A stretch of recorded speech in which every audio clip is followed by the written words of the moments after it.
कि जो वृंदावन वास कर रहे हैं भगवत प्रेमी जन, आप उनकी सहायता कर दो, परिचर्या कर दो, भोजनाच्छादन यदि, उनके जल की व्यवस्था, भोजन की व्यवस्था, वस्त्र की व्यवस्था, वास की व्यवस्था, वस्तु कोटि गुणम श्रुतम सुकृतम वासोन्नवासादि भी, वस्त्र है, अन्न है, जल है, व्यवस्था उनके रहने की।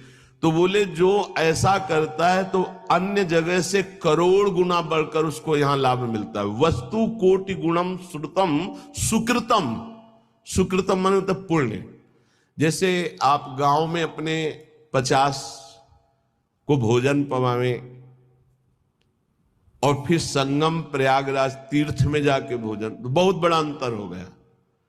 फिर काशीपुरी में, द्वारिकापुरी में, अयोध्यापुरी में, मथुरापुरी में, कांचीपुरी में, अवंतिकापुरी में, इनमें पवाएं तो उससे भी बहुत बड़ा अंतर पड़ा, बड़ा लाभ मिलेगा।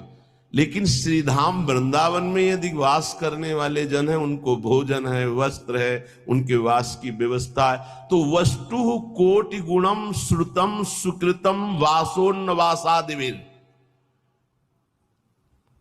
परिचर भोजनाच्छादनाद्यैः, उनकी परिचर्या, उनकी सेवा, भोजन है, जल है, वस्त्र है, आदि आदि जो उनकी वास में सुविधा देता है, बोले करोड़ गुना उसको लाभ हम प्राप्त होता है। वस्तु कोटि गुणम, 1 रुपया का करोड़ रुपया। ये किसको?